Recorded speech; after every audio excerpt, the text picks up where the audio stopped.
Hello दोस्तों, हमारा channel name गुरु के चरणों में और जो ये चैनल है इसके माध्यम से आपको उस गुरु उस परम शक्ति के बारे में आपको ज्ञान प्राप्त होगा कि एक गुरु की आपके जीवन में क्या महत्ता है और वो गुरु आप पर क्या क्या कृपा कर सकता है, आपके जीवन में क्या क्या बदलाव वो ला सकता है और आप उस बदलाव से अपने जीवन को कितना मधुर बना सकते हैं और उस मधुरता के साथ आप इस जीवन की कठिनाई होते हुए भी सबको बड़े प्यार के साथ उनका स्वागत करते हो, उनको झेल सकते हो और उससे किस प्रकार बच सकते हो।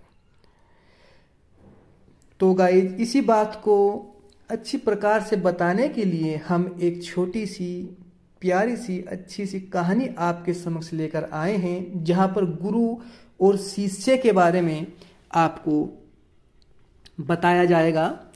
तो शुरू करते हैं दोस्तों। कुछ समय पहले एक व्यक्ति था। वो व्यक्ति, उसके परिवार वाले, उसके यार दोस्त सब ने उसका साथ छोड़ दिया था। साथ क्यों छोड़ दिया था? क्योंकि उसके पास इतना धन दौलत नहीं थी, द्रव्य नहीं था और वो ना ही उसको कुछ कामयाबी हासिल हुई थी और इसलिए वो बहुत दुखी रहता था और जो भी वो कार्य करता था वहां पर उसको केवल धोखा ही मिलता था। जब उसको धोखा मिलता था तो उसको जो उसने किसी कार्य में पूंजी लगाई थी वो तो उसने लगाई ही दी और साथ में उसको हानि भी होती थी।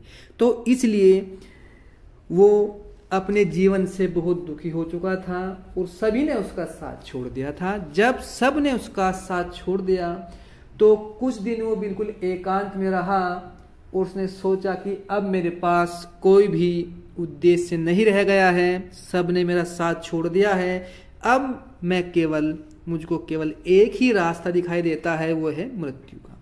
मैं अपने जीवन लीला समाप्त करना चाहता हूँ। इस बात को सोचकर उसने कदमों को आगे बढ़ाया और वह एक पहाड़ी क्षेत्र में चला गया अपनी जीवन लीला समाप्त करने के लिए। तो उस समय वो एक पहाड़ से कूदने ही वाला था तो उसको एक महात्मन दिखाई दिए।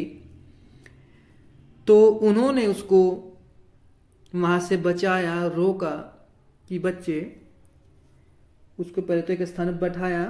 बैठाने के बाद उससे पूछा कि बेटे आपको क्या समस्या है, आप मरना तो तुम्हें है ही, तुम मर लेना, लेकिन 2 मिनट मेरी बात सुने आप। गुरुदेव ने उससे क्या बात कही? बेटे आप ये बताएं कि आप मरना क्यों चाह रहे हैं। तो पहले तो वो कहता है कि महाराज मैंने अपने जीवन में सभी कुछ खो दिया है और अब मेरे पास कुछ भी उद्देश्य शेष नहीं है। मैं भली प्रकार से अच्छी प्रकार से सोच विचार करके आया हूं कि मुझे अब मरना ही है। तो गुरुदेव आप मुझे कृपया ना रोकें। तो फिर में कहते हैं, दोबारा फिर से कहते हैं गुरुदेव कि एक बार तुम अपनी समस्या तो बताओ। समस्या बताने से ही उसका हल निकलता है। तो फिर से वो कहता है कि मैंने जो भी कार्य किया है हर क्षेत्र में मुझको धोखा ही मिला है और मैं इस धोखे से परेशान होकर अपनी जीवन लीला समाप्त करना चाह रहा हूं। तो फिर वे महात्मा उससे कहते हैं, सद्पुरुष उससे कहते हैं कि तुम्हें मरना तो ये तो निश्चित हो गया कि तुम्हें मरना है, लेकिन मेरी भी एक आप बात सुने। कुछ दिन मेरी कुटिया पास में ही है, मेरे पास रहो और उसके बाद भी अगर तुम्हारे विचार बना रहता है तो तुम मर जाना। और मुझको भी यह बात साबित करो कि क्या तुमने भी कभी किसी को धोखा दिया है। अगर तुम्हें मौका मिलता, ये तुमको अवसर मिलता कि तुम उस धोखे से तुम्हें कुछ लाभ प्राप्त होगा और तुम भी किसी से धोखा दे सकते थे। उसने कहा महाराज मैं तो ये बात सोच भी नहीं सकता, मैं खुद ही धोखे से परेशान हूं। तो अब वे गुरुवर कहते हैं कि इस बात को तुम्हें मेरे पास कुछ दिन रहकर साबित करना होगा कि तुम सज्जन व्यक्ति हो और तुमको मेरी कुटिया में अन्य चेले हैं, अन्य शिष्य हैं, उन्हीं शिष्यों में तुम्हें भी एक चेला बनकर, एक शिष्य बनकर मेरा रहना होगा। तो सोचता है चलो कुछ दिन की बात है, मरना तो मुझको है ही, मैं गुरुवर की इनकी बात मान लेता हूँ, चलो आप मेरे आज से गुरुदेव हो और मैं आपके कुटिया में रहने चलता हूँ। तो इस प्रकार से वो गुरुवर के साथ चल देता है और वहाँ पर कुछ दिन रहने के बाद वो सबके दिलों में छा जाता है और भिक्षा मांगता है। सभी उनके शिष्य वो भी अपने गुरुवर का और अपना सबका पेट अच्छी प्रकार से भर पाते हैं। तो भोजन की तो कोई समस्या वहाँ पर नहीं होती। तो वो इतना प्रिय हो जाता है कि वो सबके नज़रों में, सबके दिलों पर राज करने लगता है। तो एक दिन गुरुवर भी उस पर विश्वास करने लगते हैं। तो उसको एक दिन कुटिया के अंदर ही एक तहखाना था, यानी कि एक कुटिया के अंदर ही एक कुटिया थी जहाँ पर जाना वर्जित था, कोई शिष्य वहाँ पर नहीं जाता था। तो वहाँ पर में उस नए चेले को लेकर जाते हैं और कहते हैं देखो बेटा ये हंडिया टंगी हुई है, एक वहाँ पर हंडिया थी, इसे हंडी बोलते हैं, और इसको गलती से भी तुम इसमें कभी इस कुटिया में प्रवेश ना करना। जो कुटिया के अंदर कुटिया थी उसमें तुम्हें कभी नहीं जाना, अगर चले भी गए तो गलती से भी इस हंडिया को कभी भी इसका कप्पन यानी कि इसका ढकना नहीं उठाना, क्योंकि इसमें एक इतना तीव्र जहर है, अगर किसी को कुछ केवल सुंघा भी दें उसको पिलाना तो उसको दूर की बात, अगर आप उसको केवल उसकी खुशबू भी सुंघा दे, उसकी बदबू भी सुंघा दे, तो उससे ही वो व्यक्ति मर जाता है और इसका कोई तोड़ भी नहीं है।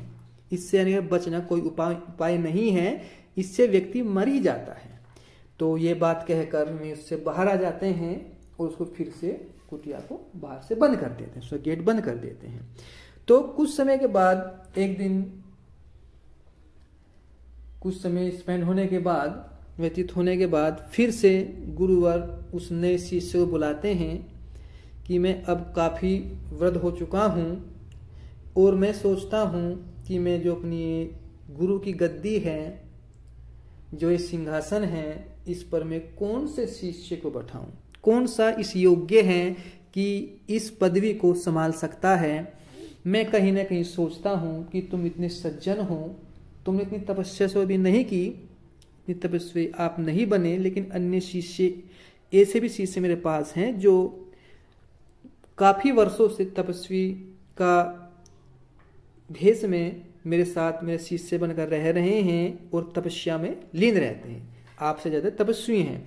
लेकिन तुम इतने तपस्वी तो नहीं हो, लेकिन तुम दिल के बहुत अच्छे हो, इसलिए मैं चाहता हूँ कि तुम मेरा शिष्य तो हो ही, और तुम ही मेरी मृत्यु के बाद मेरी गद्दी को संभालो, गुरु की पदवी को संभालो। तो ये बात जब हो जाती है तो वो शिष्य जो हैं खुद ब खुद वो इसी एक ख्यालों में रहता है कि हाँ कब गुरुजी मरेंगे, इनके स्वर्गवास होगा और कब मुझे इनकी गद्दी प्राप्त होगी, कब ये मरेंगे, कब मुझे इनकी गद्दी प्राप्त होगी। तो इस प्रकार से ही बात कुछ दिन और स्पेंड होते हैं, गुजरते हैं। तो गुरुवर तो नहीं मरते, लेकिन शिष्य के मन में वो जब बार बार रोज ही एक विचार उसके मन में आता है, तो उसके मन में यह भी विचार आता है क्यों ना मैं ही गुरुवर को मार दूं। तो फिर वो उस बात को सोचते हुए उसी कुटिया में जाता है जहां पर गुरुवर ने मना किया था, और दोपहर का भोजन जो भिक्षा में लेकर आते हैं उसमें कुछ बूंद उस जहर की मिलाते हैं, और मिलाने के बाद गुरुवर को दोपहर में प्रसाद के रूप में, हालांकि इतना भोजन गुरुवर नहीं करते थे, लेकिन प्रसाद के रूप में इनको देते हैं कि महाराज थोड़ा आज ये भिक्षा में आया था, आप इसको चखें। तो गुरुवर उसको ले लेते हैं, प्रसाद ग्रहण करते हैं और सो जाते हैं दोपहर के समय। तो जब शाम के समय सभी शिष्य उनको उठाने की कोशिश करते हैं तो वे उठ नहीं पाते, क्योंकि वे मर चुके थे। तो इसी बात को उनके ही समान एक दूसरा शिष्य था जो बहुत योगी था, वो समझ जाता है कि कहीं ना कहीं कुछ तो गड़बड़ है और क्या कारण हो सकता है। तो वो गुरुवर के पास जाता है और उनको, गुरुवर भी नहीं मरे थे क्योंकि वे इतने तपस्वी थे, वे नहीं मर सकते थे। तो वो शिष्य उनके पास जाता है और वो कहते हैं गुरुवर आप उठें, ऐसा ना करें, मैं जानता हूँ कि आपकी जब तक इच्छा नहीं होगी आप पर कुछ भी बुरा नहीं हो सकता। तो वे उठते हैं और फिर वे उस शिष्य को बुलाते हैं।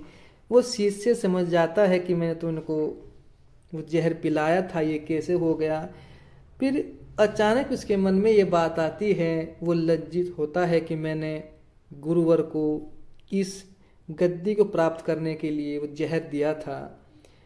तो फिर गुरुवर उसको कहते हैं कि अब बताओ जो तुमने वायदा किया था कि मैं किसी को कभी धोखा नहीं दूंगा, तो ये क्या था।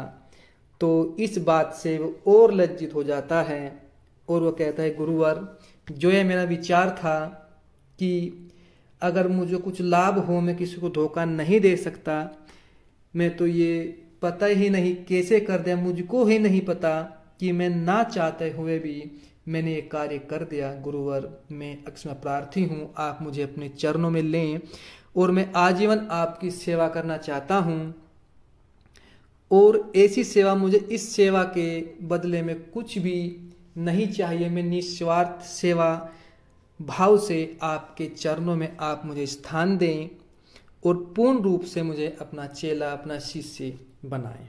तो गाइस इस कहानी से आपको क्या सीख मिलती है कि कुछ व्यक्ति परेशानी के कारण अपने जीवन को, इस अमूल्य निधि को खत्म करना चाहते हैं, समाप्त करना चाहते हैं।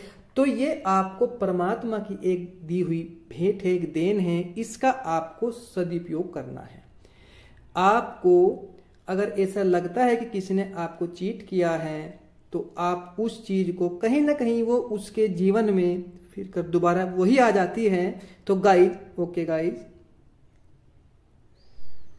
तो दोस्तों आप हमारी वीडियो को लाइक, सब्सक्राइब और अधिक से अधिक शेयर करें और कमेंट्स में बताएं कि आपको ये वीडियो आपके जीवन में इसका क्या महत्व रहा। कमेंट्स के माध्यम से हमको जरूर बताएं। तो okay guys, thank you very much.